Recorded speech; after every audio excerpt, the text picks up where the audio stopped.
For some people, it's easy to sit back and set their morals aside as long as the money is still flowing.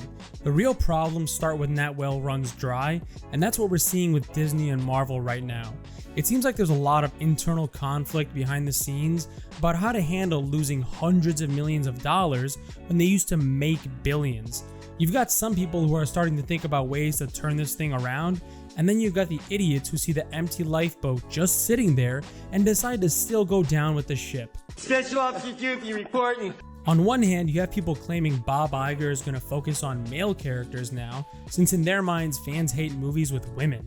Apparently, all of us gross men have been speaking in code. Whenever we say a movie is bad, their delusional snowflake brains translate that to "we hate women." It couldn't be that the script is bad or the CGI is god-awful. No, clearly all men just hate women. Just ignore the fact that a majority of fans who showed up for the Marvels were men, even after we've been told movies like this weren't made for us. Go ahead and ignore all the highly successful female-led action movies like Terminator or Hunger Games or the first Wonder Woman movie. Definitely don't admit what everyone already knows by your talentless activist writers or inexperienced directors. Just keep blaming men. You have a brain injury. Even if they pivot to making more movies with male leads, that's not going to help if they keep the same writers, because as much as they want to believe we're all just sexist pigs, the reality is fans hate this crap because it's bad. It's not some secret guy code for having a female lead, it's exactly what it sounds like.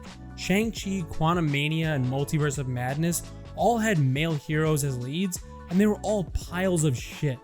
These weirdos are always looking for some conspiracy or discrimination to blame for their failures, which isn't that surprising from a group of people who preach that everyone is perfect just the way they are, and they just have to be strong enough to realize it, because God forbid anyone should ever admit they have room for improvement. Go fuck yourself. You would think that if these idiot executives were really proud of their movies and genuinely believed they were good, they would want to brag about them. Let's say they were putting together a presentation for investors highlighting all their major franchises. Of course, all of these movies and shows would be front and center, because remember, they're not actually bad. That was just our super secret guy code for hating women. Turns out they decided to skip over all of that and go straight from Endgame to Avengers 5. 7 years of movie and TV show history they're apparently proud of gets blatantly left out when they have to convince investors to reject the takeover by Nelson Peltz. And it's a real head scratcher as to why they would do that. I mean, most of those movies lost hundreds of millions of dollars and performed so poorly that their sequels got canceled. But again, it's just confusing why they wouldn't want to highlight those obvious successes. Pretty much all of their shows, most of which cost as much as a movie, tanked on Disney Plus, even with their highly curated press releases trying to make you think otherwise. Well, that sounds terrible. It is terrible. For example, X-Men 97 brought in 4 million views in 5 days, which was Marvel's most watched season 1 premiere for a full-length animated series since Marvel's What If debuted in 2021, according to their press release. What they failed to mention is X-Men 97 released 2 episodes, whereas What If premiered with only 1. So 2 episodes of X-Men 97, a reboot they want you to think fans are begging for, couldn't even beat 1 episode of What If.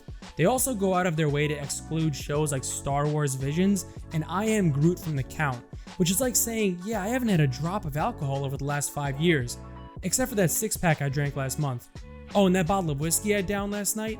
Oh, and who could forget about all that tequila from New Year's Eve? But if you don't count those, yeah, I've been sober for 5 years.